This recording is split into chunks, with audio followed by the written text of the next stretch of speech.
Yes બેટા, ત્રણેયના વારા ફરતી નામ બોલો. હું વાઢિયા પ્રિયલ, હું નકુમ સોનલ, હું ખાંભલા ખ્યાતિ. અચ્છા બેટા, તમે આ પહેલી વાર પુસ્તક જોવા આવ્યા, હા, કેવું લાગે છે?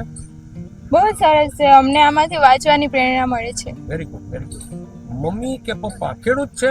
હા. અચ્છા, ખેડૂત હોય ને, અને ખેડૂત દીકરી હોય ઈ જમીન સાથે જોડાયેલી. હા. અને વાંચવું એટલે શું?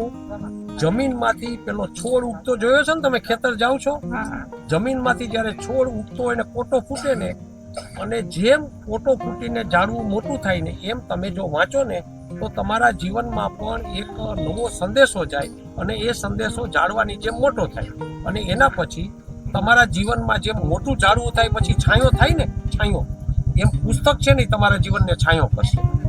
એટલે તમે વાંચજો. તમે ત્યાં ભણ્યા છો, તમારું ગામ પ્રાચી ને, હા. એ કયા તાલુકામાં, કયા જિલ્લામાં આવ્યું? સૂત્રાપાડા તાલુકા. સૂત્રાપાડા, અને ગીર સોમનાથ જિલ્લો આવશે ને. તમે ક્યારે વાંચશો? આ સૂતા પહેલા વાંચજો, અથવા તો ઉઠીને વાંચજો. બરાબર?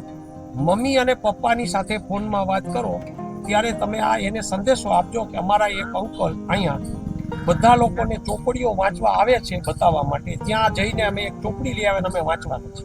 બરાબર? તમે જુનાગઢના વિદ્યાર્થીઓને જે વાંચે છે દીકરીઓ, એને માટે શું કહો છો? કે એને આ વાંચવું જોઈએ. આ પુસ્તકથી વાંચવાથી આપણે લાઈફમાં અલગ અલગ બદલાવો આવે છે, અને આપણે લાઈફ કેમ જીવવી એની પ્રેરણા મળે છે. Okay, thank you. Thank you.